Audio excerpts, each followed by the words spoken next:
morning students, welcome to my channel Maths Batch. Today I will discuss theorem number 1.3 and question number first of chapter first real numbers of exercise 1.3.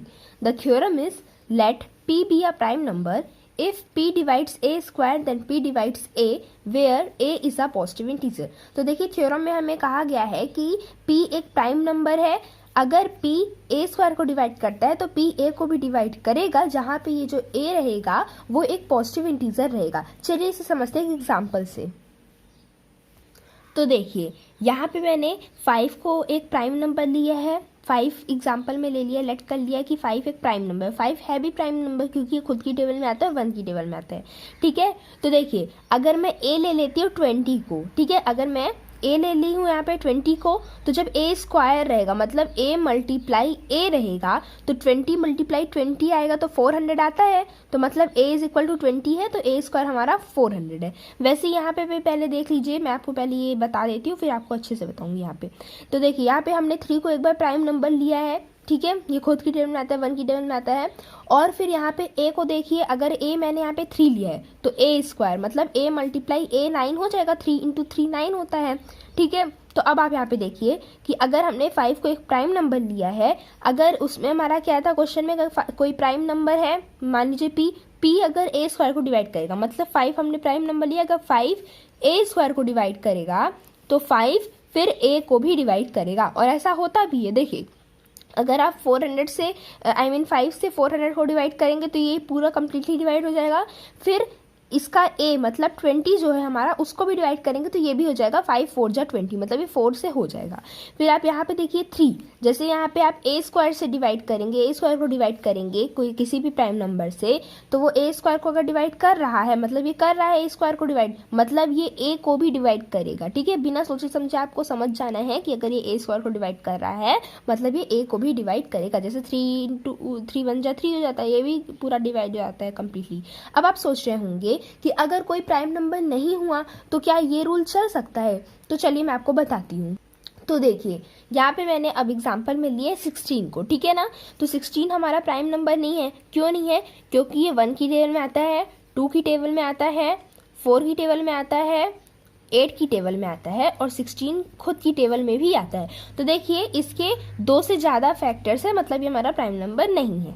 ठीक है, तो अब हमने ले लिया कि एक प्राइम नंबर नहीं है। अब आप देखिए अगर हमारा a 8 रहेगा, हमने अगर a को 8 लिया है तो हमारा a स्क्वायर मतलब a मल्टीप्लाई a 64 हो जाएगा। ठीक है, हो जाएगा ना। तो देखिए तो हमने क्या लिया 64। तो देखिए अगर हमने क्या कहा था कि कोई प्राइम नंबर हमारे a स्क्वायर डिवाइड करता है तो वो a को भी डिवाइड करेगा, लेकिन अब हमने यहाँ पे प्राइम नंबर नहीं लिया है। तो देखिए अगर ये a स्क्वायर को डिवाइड कर रहा है, 16 4 जा 64 होता है मतलब ये डिवाइड कर रहा है, लेकिन अब ये a को डिवाइड नहीं कर रहा है। ठीक है ना, मतलब ये 8 को तो डिवाइड नहीं कर पाएगा।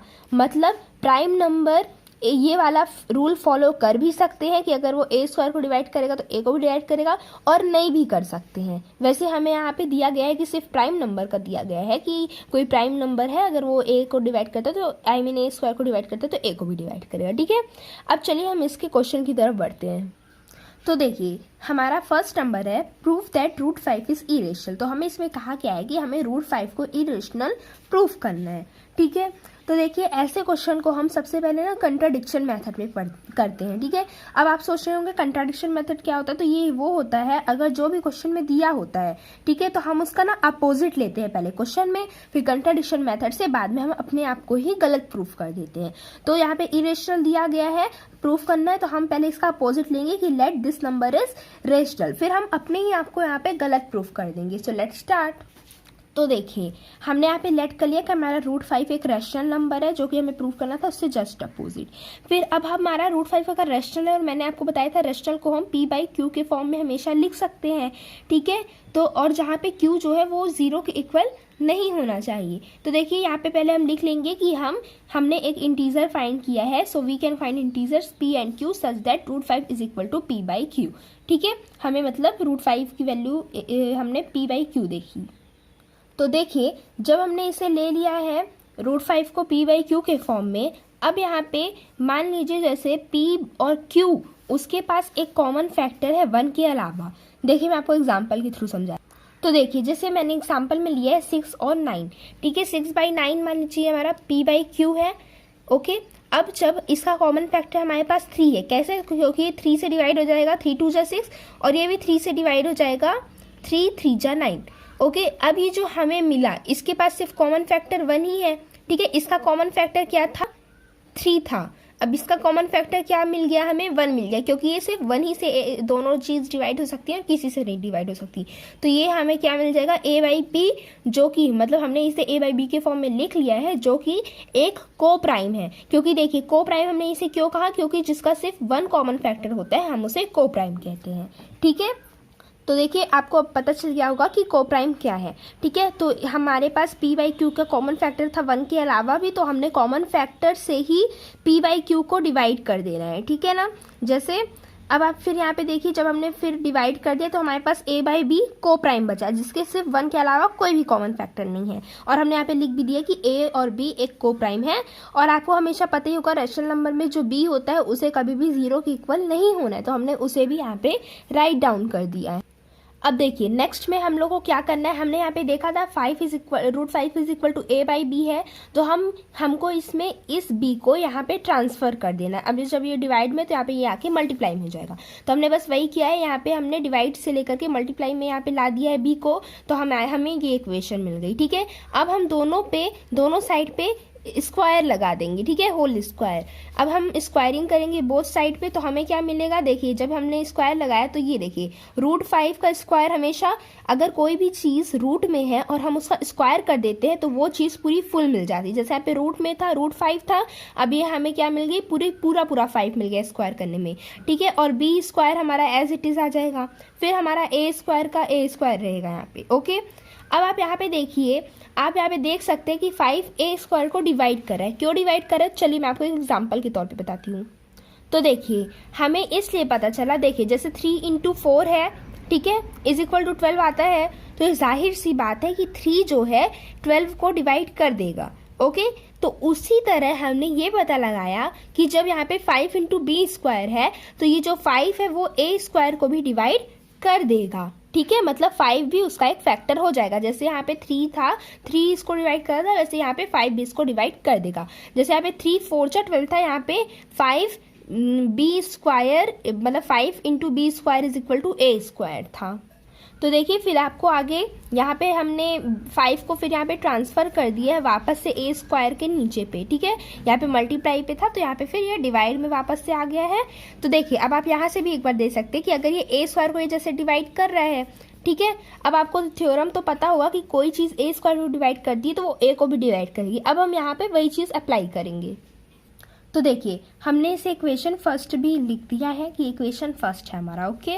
अब आप यहाँ पे देखिए हमने ये भी लिख दिया है कि अगर 5 जो है वो a स्क्वायर को डिवाइड करे, means a square is divisible by 5, so now bye theorem 1.3 it follows that a is also divisible by 5। जो हमने थ्योरम 1.3 में पढ़ा था कि अगर a स्क्वायर को कोई भी प्राइम नंबर डिवाइड करता है तो वो a को भी डिवाइड करेगा। तो हमने वही चीज़ यहाँ पे लिख लिया और उसे इक्वेशन 2 मान लिया, ठीक है।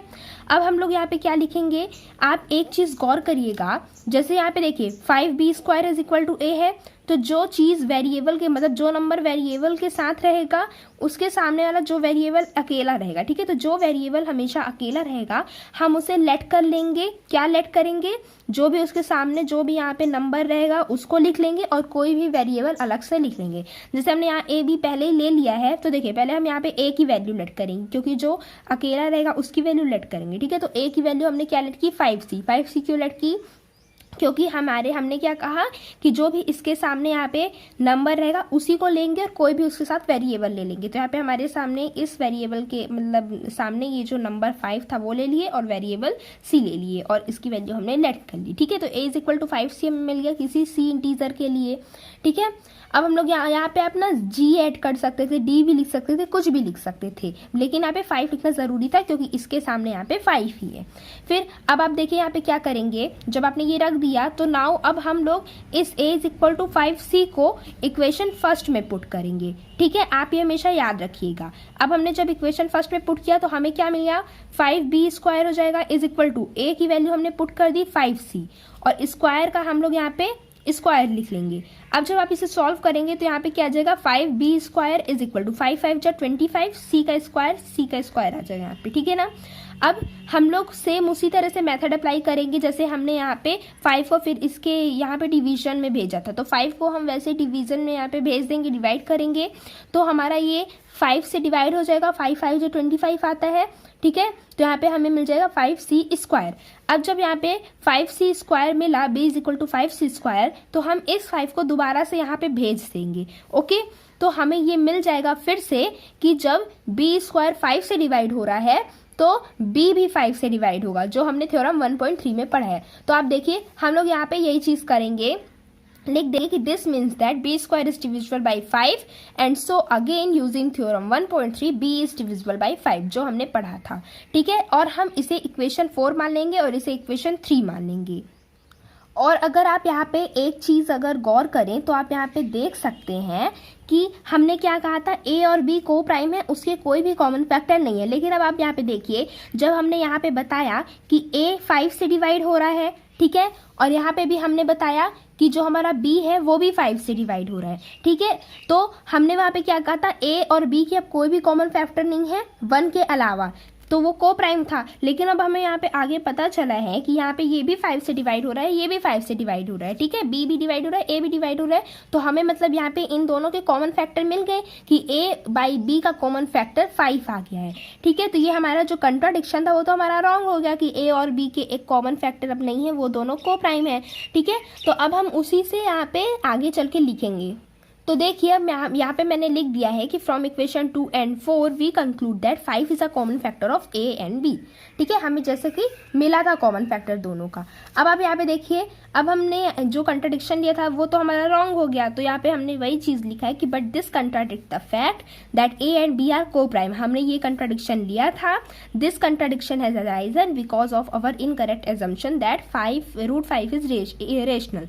तो हमारा ये क्यों अराइज हुआ था, हमने a और b को क्यों को प्राइम माना था, क्योंकि हमने सबसे शुरू में ही गलत मान लिया था कि √5 हमारा इरेशनल नहीं है, वो हमारा रेशनल है। तो हमने यही चीज वहां पे यहाँ पे लिख दी है, तो हम कंक्लूड करते कि हमारा जो √5 है वो इरेशनल है। चलिए मैं आपको एक बार इसको और अच्छे समझा देती हूँ।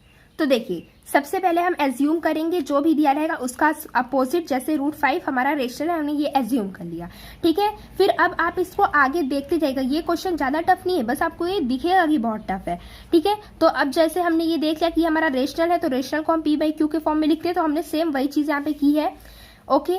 अब आप यहाँ पे देखिए p और q का मान लीजिए एक कॉमन फैक्टर है 1 के अलावा, ठीक है। तो हम उसी कॉमन फैक्टर को p/q को डिवाइड कर देंगे उसी कॉमन फैक्टर से, ताकि हमें को प्राइम नंबर मिले जिसका सिर्फ 1 कॉमन फैक्टर हो। तो हमें फिर हमने वही चीज किया, यहाँ पे हमने डिवाइड कर दिया, तो हमें को प्राइम मिल गया a/b, ओके। और जहाँ पे a/b हमारा को प्राइम है और b जो है वो 0 के इक्वल नहीं है। अब आप क्या करेंगे, अब आप ना इसको ही देखते देखते आगे आप स्टेप्स लिख सकते हैं। अब आप इसको यहाँ पे ट्रांसफर कर देंगे जैसा कि हमने किया था, फिर दोनों साइड पे स्क्वायर कर दिया था।